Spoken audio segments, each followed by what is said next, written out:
Saludos amigos y amigas, estamos de nuevo en la sala San Borondón y como todos los martes tenemos una charla coloquio del ciclo Un proyecto de futuro para Canarias. Hoy vamos a hablar de pobreza y globalización. Parece que es una pareja desgraciadamente unida cuando nos han querido vender lo contrario, que la globalización es la riqueza y todos son beneficios, y es verdad, beneficios para unos cuantos. Además tenemos el placer de contar en la mesa con José Luis Escotado, al que todo el mundo conoce en Canarias porque es un auténtico referente intelectual y sobre todo para los que tuvimos pues la suerte de en ciertas épocas duras pero motivadoras estudiar en la Universidad de La Laguna. Y a don Fernando Muacucu, no sé si se pronuncia así, Fernando. Sí, sí, Muacucu. sí, sí. Bueno, pues Muacucu, Rondo y Gambo. Él va a presentar dos libros, Pobreza, Desarrollo y Globalización en el Sur del Sur y Conflictos Étnicos y Gobernabilidad Guinea Ecuatorial. Tienen la oportunidad después pues, de disponer de ellos en la librería si lo desean. Y como es habitual, siempre acostumbramos a dar la charla y presentar los libros. Habitualmente empezamos presentando los libros y después dando la charla, pero están tan íntimamente relacionados temática de los libros y charla que vamos a hacerlo simultáneamente. Pues, don José Luis Escotado, yo no sé, te cuento algo de tu vida, por lo menos el trocito que los oyentes no pueden leer, pero que en el pequeño díptico que hemos repartido en la sala pues consta. Dice que nació en Madrid, en el Madrid de la República. Yo creí que eras más joven, ¿eh? Bueno, se conserva, bueno, la calva te traiciona igual que a mí, no podemos pasar por pipiolillos. Le tocó vivir en su niñez la guerra civil y sus secuelas, estudió Derecho en la Universidad Central y más tarde Filosofía, que es su verdadera vocación intelectual. Profesor, insisto, no un profesor cualquiera, un referente intelectual para toda la gente progresista. Profesor de la Universidad Lagunera, desde muy joven vinculó su trayectoria personal y profesional a la actividad política, en la lucha antifranquista primero y en el republicanismo marxista cuando el régimen adoptó la formulación monárquica actual. Pues José Luis, tú primero y después Fernando. Bueno, buenas noches a los oyentes y a los amigos que están por aquí y que nos van a acompañar en este debate.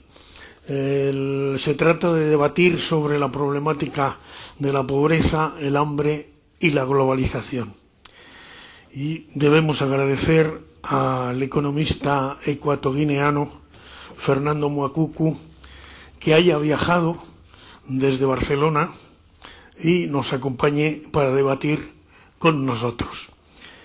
Muacucu ha escrito varios ensayos socioeconómicos sobre cuestiones pertinentes respecto a este tema y especialmente dos de reciente publicación en la editorial Carena de Barcelona, que son los que aparecen aquí y que están disponibles en la librería.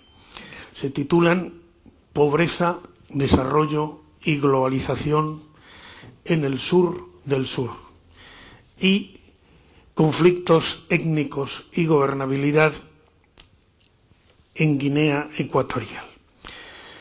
Voy a intentar introducirles sobre todo en el contenido del primero, que aporta una explicación científico-social del conjunto sobre el empobrecimiento africano para comprender la interpretación jerarquizante de las estructuras sociales en la totalidad de la capitalización global. Fernando Muacucu realiza un verdadero diagnóstico completo de esa serie de categorías tan, diría yo que envilecidas por el uso convencional falso y mediático, Y ese diagnóstico pues tiene tres momentos fundamentales, que son un momento en que se parte de una problemática evidente en África, pero también en todo el resto del planeta, que es el problema del crecimiento de la pobreza. Y a partir de esa situación lo enlaza con los mecanismos de desarrollo capitalistas, constata el fracaso y las paradojas de esos procesos del llamado desarrollo, y finalmente propone algunas alternativas, a mi modo de ver muy interesantes, todas ellas en la línea de la movilización democrática de base, que sería la única que quizá pudiera sacarnos de este atolladero en que nos encontramos sumergidos.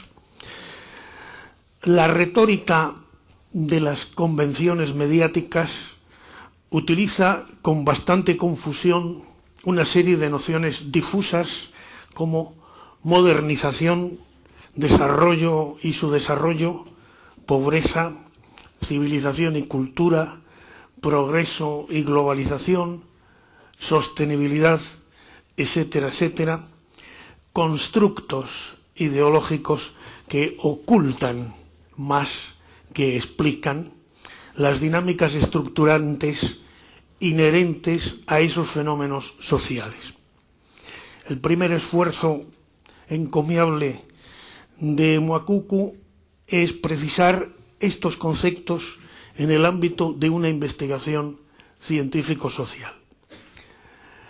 Es necesario así salirse de la retórica humanitaria que refrenda hipócritamente la situación establecida, ofreciendo respuestas simples a los problemas complejos y sin intención alguna de entender los mecanismos socioeconómicos que los generan. ¿De qué pobreza estamos hablando en la época de la globalización capitalista? Desde luego no estamos hablando de los mendigos errantes de la Edad Media. Estamos hablando de un empobrecimiento masivo, de un desenriquecimiento colectivo, de una desalimentación de sociedades enteras, que irrumpe como novedad en la segunda mitad del siglo XX, afectando sobre todo a los países pericapitalistas, es decir, al tercer mundo. Se trata de un empobrecimiento unido al desempleo forzoso y generado desde la propia estructuración social. Es, además, un proceso de empobrecimiento que crece escandalosamente en un mundo donde la abundancia de riqueza privatizable o no compartida también se multiplica. Nunca la humanidad viviente ha contado con tantos millones de pobres. Si seguimos estadísticamente la evolución histórica de la distribución de la riqueza dineraria y comparamos la acumulación en manos del 20% más rico de la humanidad respecto al 20% más pobre, observamos que hacia 1820 esa proporción era como de 3:1. Hacia 1870 era como de 7:1. En 1913 era como de 11:1. En 1960 como de 30:1. Y a partir de los años 70 la proporción de riqueza detentada por los más ricos se multiplica aceleradamente, y en 1997 es como de 74:1 y actualmente como de 82 a 1. Eso quiere decir que, por ejemplo, mientras los 225 supercapitalistas más ricos tienen hoy rentas equivalentes a las de los 47 estados más pobres del mundo, y con solo un 4% de sus fortunas se financiaría la alimentación mínima de 2.300 calorías diarias de los más de 1.000 millones de personas al borde de morir de hambre. En el extremo opuesto, las 3/4 partes de la humanidad empobrecida subsisten con menos de $2 diarios, y esta humanidad empobrecida está integrada en un 70% por mujeres. Hay que hablar, pues, de un proceso de pauperización creciente y masiva de la humanidad en medio de un mundo que presume de una floreciente globalización capitalista. Pero cuando intentamos definir cuantitativamente la escala de empobrecimiento de las poblaciones por el grado de insatisfacción de las necesidades fundamentales, intentando una fría descripción estadística de la pobreza como severa, moderada o relativa, olvidamos que el proceso de empobrecimiento histórico en cada estado no es separable de la dinámica de enriquecimiento capitalista complementaria. Se trata de una conexión estructural desigualante, de una vinculación expropiadora o privatizadora de carácter excluyente y empobrecedor, que es inherente al poder de capitalización como relación social privilegiaria y antidemocrática. Así, los movimientos del poder de capitalización entre el centro y la periferia colonial, la historia del empobrecimiento capitalífugo de los países capitalistas por su desarrollo, no puede explicarse por separado de la acumulación centrípeta hacia el centro capitalismo. El retorno acumulativo a las metrópolis y la descapitalización de las periferias son las dos caras del mismo fenómeno. La expropiación de las riquezas y del valor añadido por los capitalizadores es una tendencia determinante que se mantiene desde la época del capitalismo colonizador y se acelera con la globalización a través de mecanismos burocrático-imperiales como, primero, el reparto internacional dependiente de las ramas productivas del trabajo. Segundo, los monocultivos exclusivos para la exportación. Tercero, el comercio desigual. Cuarto, el endeudamiento exterior. Todo ello con la complicidad de las instituciones financieras antidemocráticas como el Fondo Monetario Internacional, el Banco Mundial o la Organización Mundial de Comercio.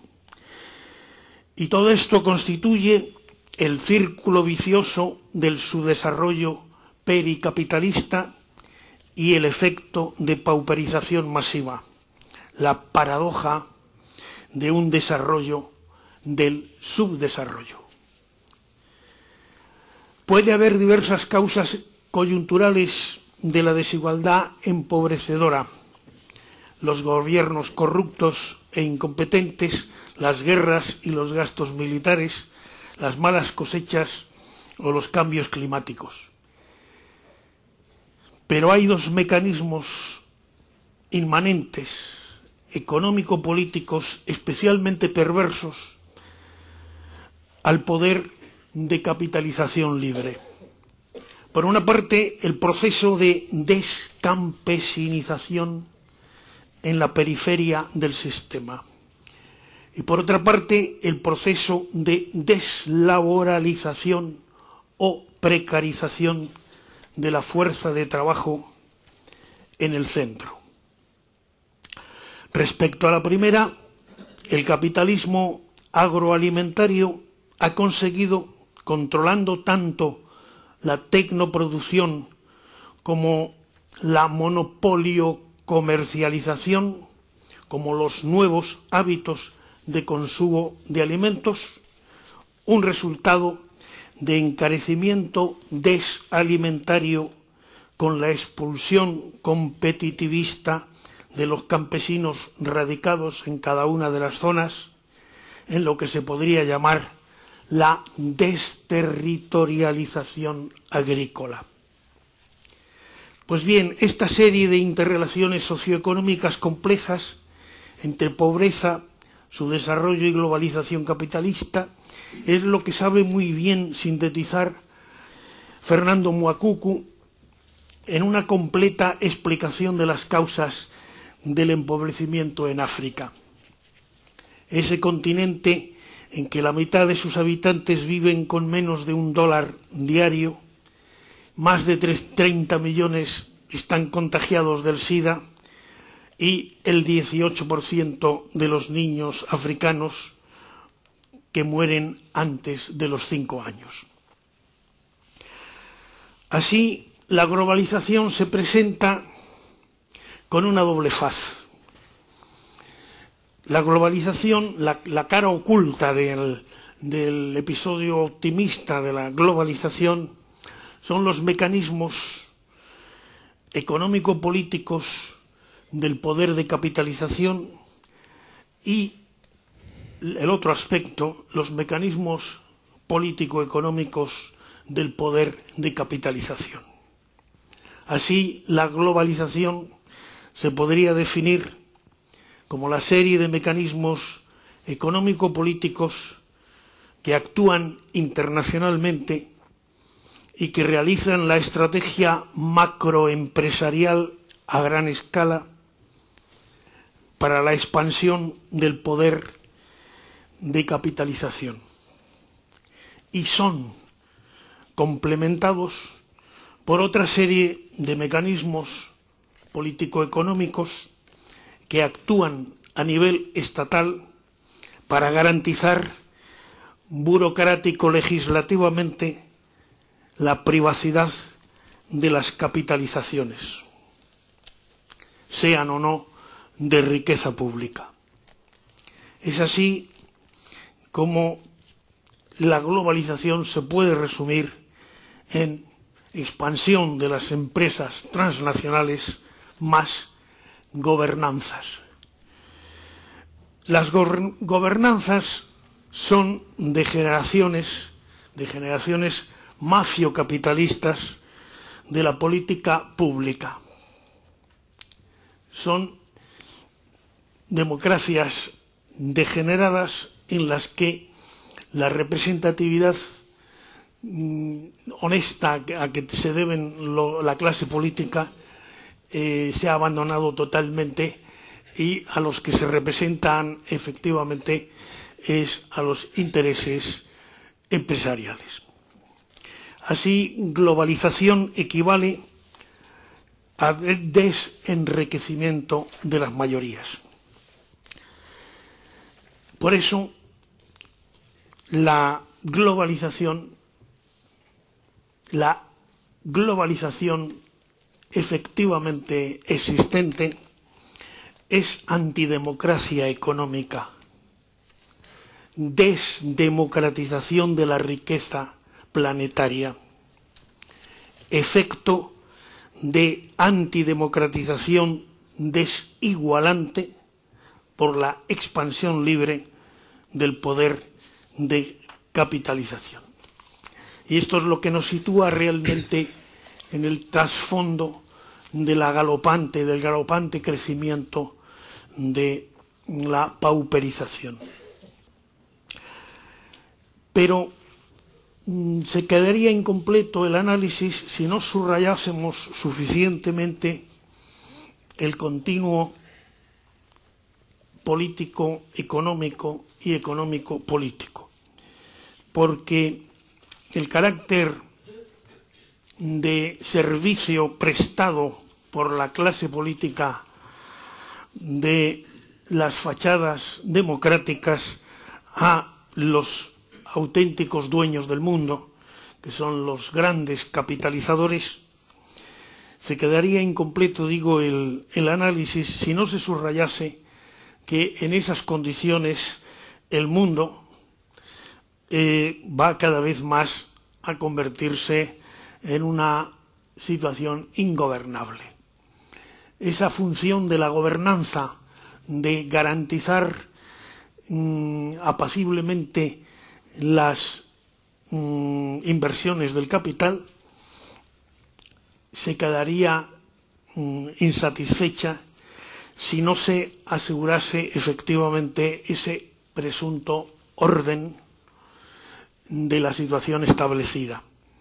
Y para ello hace falta aumentar constantemente la violencia represiva estatal, de formas diversas, más o menos hipócritas, más o menos encubiertas, pero el fenómeno actual es que no solamente los gobiernos o las gobernanzas derivan cada vez más hacia formas encubiertas de autoritarismo antidemocrático, sino que además crecen constantemente los aparatos militar represivos de todos los estados. Y eso se complementa con las correspondientes justificaciones ideológicas. Una de las grandes justificaciones ideológicas, como todos sabemos ahora, proclamada por el señor Bush, es el fantasma del terrorismo. Se me ocurre pensar que podría ser una buena inversión a medio plazo financiar con petrodólares o con enseñanzas de la CIA equipos de espectacular terroristas que justifiquen inversiones públicas en más policía y más industria de armamentos. Pues bien, esa es la contradicción, la situación enormemente inquietante en la que nos encontramos, a la que por supuesto se añade, y eso es quizá una de las dimensiones que yo creo que está quizá insuficientemente desarrollada en el trabajo de Fernando, el paralelo proceso de destrucción de las reservas de naturaleza. Es decir, el proceso de esta globalización acelerada, en la que por otra parte no lo hemos dicho, pero el ritmo temporal del proceso de producción se acelera constantemente, obviamente porque cuanto más rápido sea el ciclo de capitalización, antes se obtienen las ganancias, obviamente. Entonces, ese proceso de aceleración temporal, todas esas dimensiones están conduciendo a la situación absolutamente disparatada de desnaturalización general, de un proceso de desterritorialización, como decía antes, que destruye materialmente el contenido biosférico y de la naturaleza, que ha sido una de los factores de la economía humana irrenunciable, ¿no? Pues bien, esa es la situación.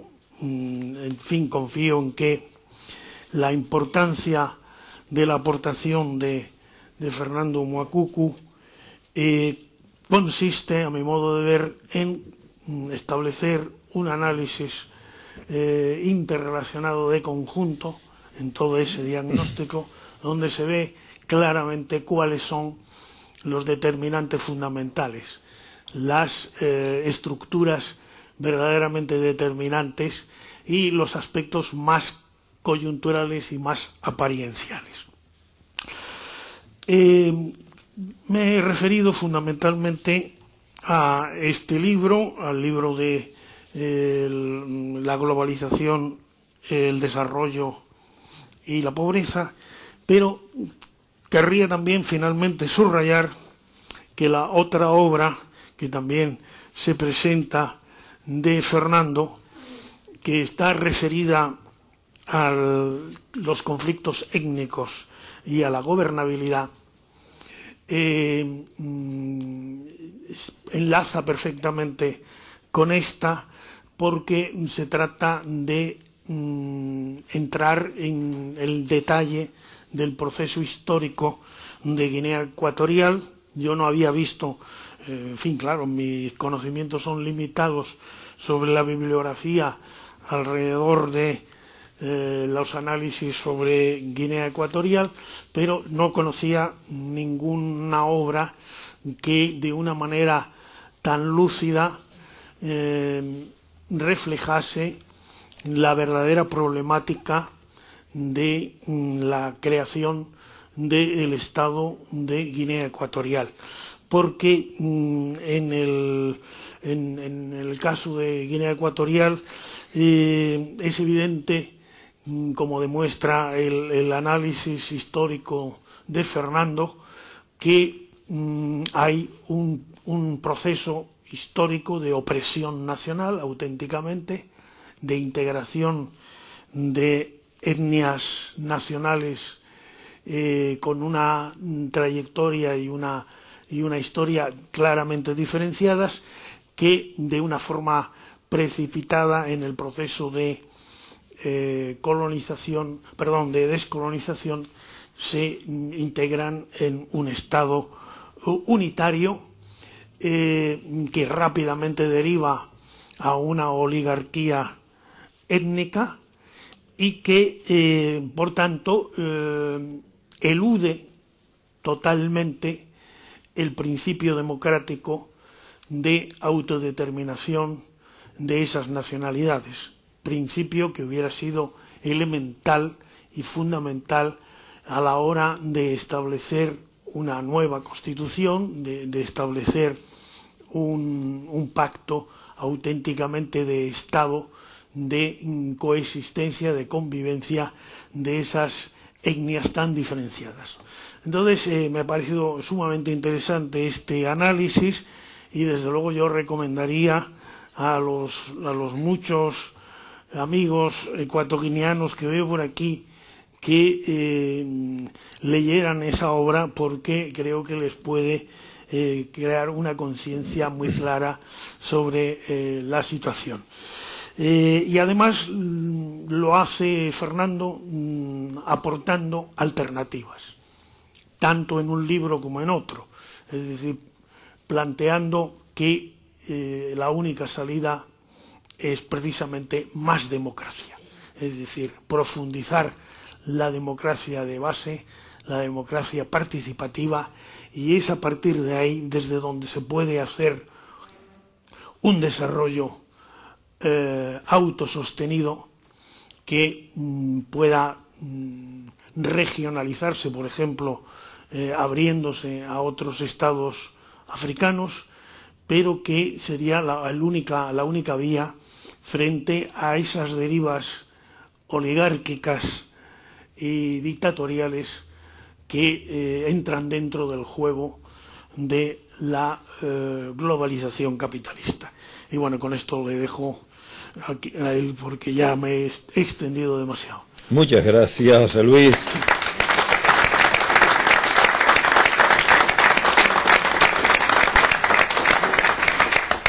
Recordemos a todos los oyentes que están en la sintonía de Radio San Borondón, estamos en la sala del mismo nombre, en una charla coloquio sobre pobreza y globalización y presentación de 2 libros de Fernando Moacucu Rondo y Gambo. Se trata de los libros Pobreza, Desarrollo y Globalización en el Sur del Sur y Conflictos Étnicos y Gobernabilidad Guinea Ecuatorial. Acaba de hablar José Luis Escotado y ahora pues lo hará pues Fernando, el autor de los 2 libros. Nació en Bata, Guinea Ecuatorial. Es licenciado en Economía por la Universidad Complutense, máster en Tributación y Relaciones Laborales por la Universidad Autónoma de Barcelona, profesor de la Universidad Nacional de Educación a Distancia de Barcelona, profesor examinador de la verdad es que de inglés no entiendo mucho, vamos, Asociación Europea de Planificación Financiera o algo así, Fernando, ¿por ahí va? Sí. Bueno, pues es que si intento pronunciarlo voy a quedar en un ridículo más absoluto. Y profesor del Centro de Estudios Empresariales SCAN. Es autor de los libros Guinea Ecuatorial, de la esclavitud colonial a la dictadura enguemista, África subsahariana y Occidente, Historia de una dependencia, y los 2 que hoy presentamos, Pobreza y Desarrollo en el Sur del Sur, y Conflictos Étnicos y Gobernabilidad Guinea Ecuatorial. Fernando, muchísimas gracias por estar aquí y además por aportar tu presencia aquí, pues un color que queremos muchísimo en esta sala, que ese color maravilloso, ese color oscuro que tanto admiramos y que tanto ha sufrido y con el que nos sentimos absolutamente solidarios. Sabemos que ustedes nos hacen eco de las desgracias que tenemos a veces en esta tierra de sufrir medios de comunicación absolutamente xenófobos, que rechazamos la inmensa mayor parte de los canarios, pero bueno, aprovecho aquí para que sepan ustedes que los queremos muchísimo y ojalá tengamos siempre este color más presente en la sala San Borondón de lo que ha sido hasta ahora. Muchísimas gracias por venir.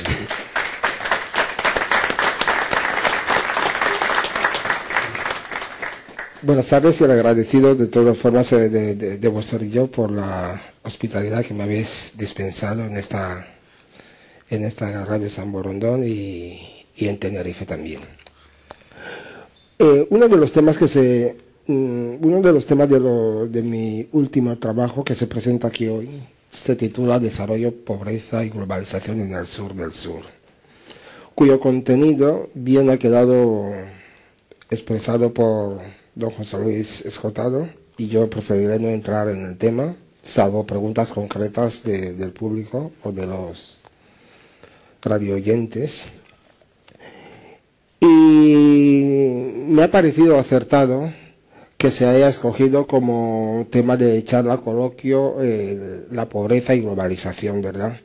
Porque en realidad estamos ante uno de los temas que copan la actualidad desde un punto de vista socioeconómico de los últimos días. Es decir, de cómo desafiar la pobreza en esta era de la globalización. Una primera reflexión es de cómo ha irrumpido esta dinámica, este debate de la pobreza, del desafío de la pobreza en la era de la globalización.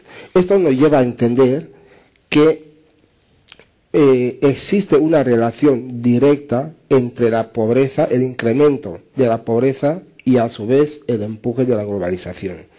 Sin embargo, se tratan de 2 términos que pueden crear mucha controversia en la hora de su conceptualización. Empezaré en primer lugar por el tema de la pobreza. Está claro que si queremos resolver la cuestión de la pobreza, una de las primeras bases que debemos asentar es en la definición de qué es lo que se entiende por pobreza, ¿no?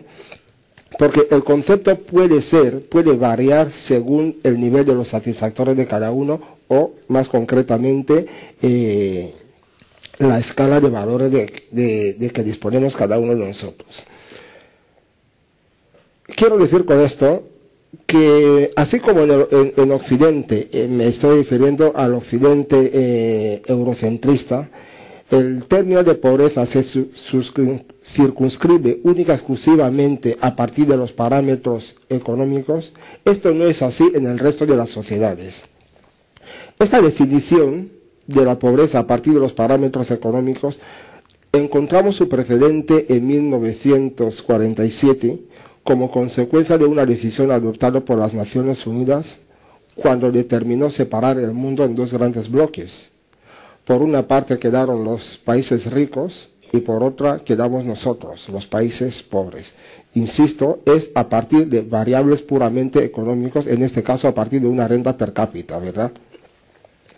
Una de las consecuencias de esta mala división, por otra parte, supone que es desde el centro, desde donde se tienen que ir redibujando continuamente cuáles son las variables que deben seguir determinando la separación entre los dos mundos.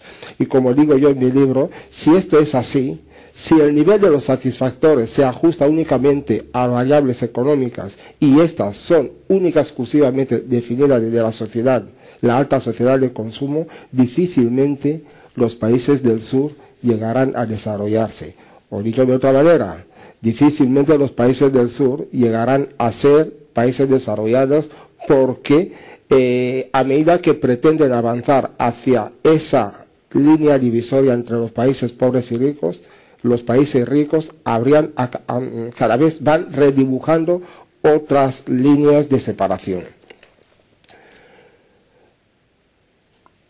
Por lo que a la hora de abordar el tema de la pobreza debemos tener una claridad meridiana. Y es que la definición esta de la pobreza deja al margen otro tipo de satisfactores que también son fundamentales a la hora de determinar si una persona es feliz, si una persona es pobre o una persona es rica. Me estoy refiriendo, por ejemplo, a el aprecio social, me estoy refiriendo, por ejemplo, a que una persona tenga familia, me estoy refiriendo, por ejemplo, a que una persona pueda beneficiarse de el conjunto de los beneficios sociales que incluso, como todos nosotros sabemos, no se benefician las personas que viven en el primer mundo. Eso es lo que ha generado lo que nosotros exactamente estamos llamando el cuarto mundo. Lo cual quiere decir que la definición, la separación de los dos mundos en pobres y ricos no es suficiente para resolver el problema de la pobreza. Por otra parte, por lo que se refiere al tema de la globalización puramente económica, se trata de un término acuñado el término como globalización, acuñado a partir del último cuarto siglo pasado, pero que en realidad estamos ante la prolongación o recomposición de un sistema capitalista que tiene como precursor el modelo de producción feudal y que a partir de entonces ha ido articulando unos mecanismos de producción, ha ido articulando unas líneas de mercado hasta su configuración actual. Pero bajo mi punto de vista, el mío personal, es inexacto hablar de globalización económica. Yo hablaría más bien de un sistema de invasión, un sistema de expropiación por parte de unos determinados señores que se llaman globalizadores de las materias primas, de los mecanismos de producción, de los sistemas de mercado y del reparto de los beneficios de esa mal llamada globalización en beneficio propio. Pero a su vez, esta mala conceptualización de la globalización lo que también ha generado es someter a los estados a los dictados de estos grandes monstruos que son las empresas transnacionales. Estamos asistiendo en ese sentido en un escenario en el que los estados como tal han tenido que plegarse para que el capital de esas transnacionales campen anchamente allí donde quieran conseguir sus recursos. ¿Por qué digo que es una mala globalización? ¿Por qué digo que no es correcto hablar de globalización ni tan siquiera económica? Porque si realmente fuese una globalización económica, no solo debería haber una globalización de la corriente financiera, una globalización de los sistemas de información o una globalización también de los sistemas de comunicación, sino que además debería haber una globalización en el reparto del pastel. Pero aún así, a pesar de que los mentores de esta mal llamada globalización se afanen en defender sus intereses o de decir que es el mejor camino posible para un mundo justo, lo cierto es que esta expropiación de las materias primas, esta explotación de los trabajadores, esta facilidad de deslocalización de las empresas, que abordaré más adelante, lo único que ha conseguido es hacer un mundo más disperso, aún todavía si cabe.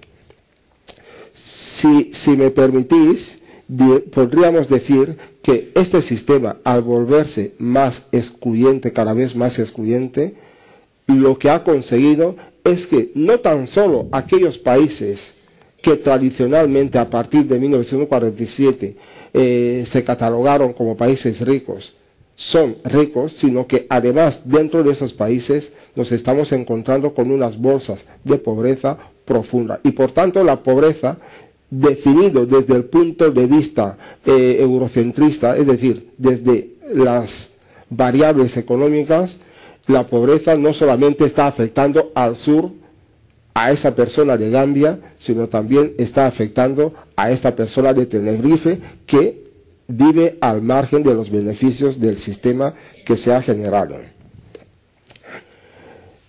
Pero si nosotros seguimos analizando el mal dibujo de esta mal llamada globalización, nos encontraremos con otros factores negativos que hacen que todos debamos rechazar este modelo como el menos adecuado posible. Y uno de esos aspectos es que, por una parte, esta globalización, al mejorar los sistemas de información, al mejorar los sistemas de comunicación y de transporte, a lo que ha contribuido es a acercar colectivos que hasta tan hace poco tiempo vivían a varios miles de kilómetros. Me estoy refiriendo concretamente al tema de la inmigración, que gracias a la globalización, o por desgracia a la globalización, y eso es importante porque cuando se analiza el tema de la inmigración, se ve simplemente como una invasión de lo que vienen de fuera, pero si no se analiza el por qué se ha producido esa situación. Y había que dejar claro que es gracias a la mejora de los medios de comunicación y de transporte los que han facilitado que ese inmigrante, al tener la posibilidad, al menos la posibilidad de hacer el viaje, en patera es igual, en barco, en avión es igual, no dudará de buscar aquella sociedad de opulencia que por su parte es la que alimenta sus estómagos vacíos desde la distancia. Pero sin embargo, esta inmigración lo único a lo que ha venido a contribuir es a engrosar el cuarto mundo generado desde la alta sociedad de consumo. Es decir, que ese inmigrante que deja la pobreza, o en teoría deja la pobreza para venir a la sociedad de la opulencia, se encuentra igualmente en el estado de la marginación en esta sociedad, porque lo único que ha hecho es, no se ha incorporado en la sociedad de consumo como tal, sino ha ido a formar parte de la periferia dentro de esa misma sociedad de consumo. Por otra parte, de entre los efectos de la globalización, de la mal llamada globalización, existe el aprovechamiento de estas empresas transnacionales de la mejora de los medios de comunicación y de transporte, y gracias a esta mejora pueden deslocalizar sus empresas desde las sociedades desarrolladas hacia las sociedades del sur. Esta situación en su conjunto crea una enorme tensión entre los que venimos de fuera y los que son de aquí. Porque por una parte, mientras que los que venimos de fuera queremos buscar un espacio en la alta sociedad de consumo, los que son de aquí, al encontrarse con una deslocalización de las empresas y por tanto, al encontrarse con que sus puestos de trabajo se ven peligrados, achacan la culpabilidad única exclusivamente a los que venimos de fuera. Con todo esto lo que yo quiero decir, por eso estoy diciendo que, cuando yo digo que es una mala globalización o no es correcto hablar de globalización, Lo que estoy queriendo decir es que existe realmente, si nos queremos globalizar, deberíamos reivindicar una nueva globalización. Dicho de otra manera, hay una globalización pendiente, que es la globalización humanitaria. La globalización que, valga la redundancia, permita globalizar los beneficios del sistema. Es decir, globalizar los beneficios sanitarios, globalizar los beneficios de la educación, globalizar los beneficios de las libertades políticas, etcétera, etcétera. Y este, para mí, es el gran desafío que debemos afrontar en este nuevo siglo XXI. Pero este esfuerzo no se puede hacer dentro del circuito del sistema capitalista, porque el sistema capitalista, al ser un sistema implacable, siempre irá en contra de todos aquellos que queramos o nos osemos defender criterios diferentes a los de maximización de sus beneficios. De lo que se trata es que las sociedades civiles son las que necesariamente tienen que impulsar una nueva política deontológica, de exigir a los gobiernos a que impulsen un nuevo mecanismo de globalización. Insisto, que sea el que se centre en los valores más humanos. Porque, dicho de otra manera, si aceptamos que el mundo es cada vez más global, si queremos aceptar este término, si aceptamos que el mundo cada vez comparte idénticas preocupaciones, si aceptamos que la pérdida de la biodiversidad, la pérdida de la capa de ozono, los desastres ecológicos afectan al mundo por igual, porque estos no entienden de fronteras marcados o por Bush, o por Zapatero, o por Blair, o por cualquier presidente occidentalista, debemos aceptar también que los beneficios del sistema se repercutan por igual a toda la sociedad, sin distinción de dónde se encuentre cada una de las personas. Estos aspectos, aunque desde un punto de vista económico puedan que no sean rentables a corto plazo, lo que sí es cierto que a largo plazo acabarán redundando en beneficios de todos.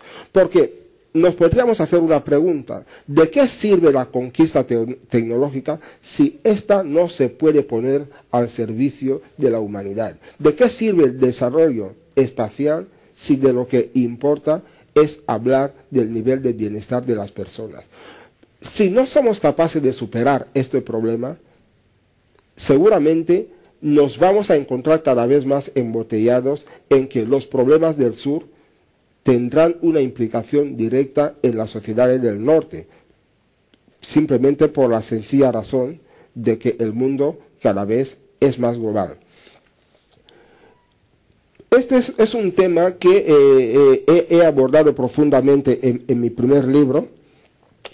Quiero decir, en uno de los libros que se están presentando, y como consecuencia de esta mala globalización, con eso quiero enlazar con el segundo libro, pero no antes hacer la crítica a las sociedades occidentales, y es que cuando defienden la mala globalización simplemente a partir de los parámetros económicos y se olvidan de la globalización de la justicia, lo que están haciendo es desglobalizar a las sociedades del sur en tanto en cuanto amparan a los dictadores del sur. Entonces, esta es una tremenda contradicción cuando desde Tenerife estamos hablando de que somos gente libre, que podemos ir a votar, que todos somos democráticos, que cada uno puede decir lo que quiera, y al mismo tiempo estamos financiándole o apoyándole a ese dictador del turno para que aquella persona de allí no pueda decir nada. Pero si estamos haciendo este doble lenguaje, esa persona del sur, que gracias a estos medios de comunicación, gracias a que desde el sur puede estar pasando hambre, pero tiene una gran tele parabólica y desde allí está contemplando la abundancia nuestra, necesariamente esta persona acabará yendo a la montaña, ya que la montaña no va a él. Este es uno de los temas, y con eso estoy enlazando con mi segundo libro. Este es uno de los temas que he querido analizar en el libro sobre los conflictos étnicos y la gobernabilidad. Cuando Occidente decide repartirse África, decide crear los estados africanos, no tuvo en cuenta que la configuración de los estados occidentales se realizó en un periodo más o menos de 3 siglos. Un periodo que quiso sustituir en África en unas horas de trabajo en Berlín, se repartieron el pastel y se fueron de allí, creyeron haber creado unas estructuras de Estado sin tener en cuenta que las sociedades aquellas no estaban preparadas para entender la dinámica de esa nueva sociedad. Como consecuencia de esto, como quiera que esas sociedades todavía y hasta hoy siguen inmersos en su idiosincrasia tribal, se empiezan a producir grandes conflictos.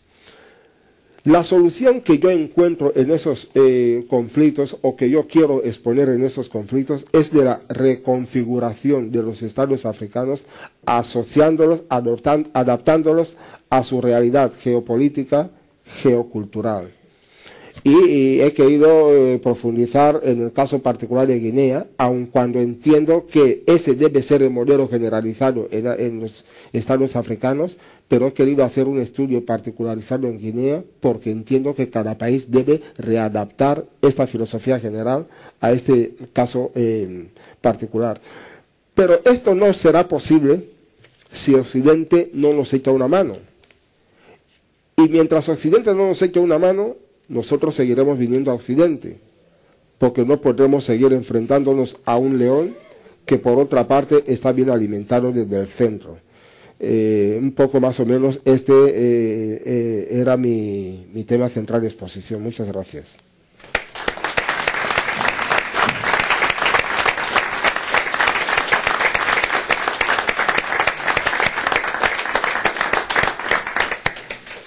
Pues muchísimas gracias. Nosotros, desde luego, tanto los oyentes como los presentes, a José Luis Escotado y Fernando Muacucu por estas 2 auténticas lecciones magistrales.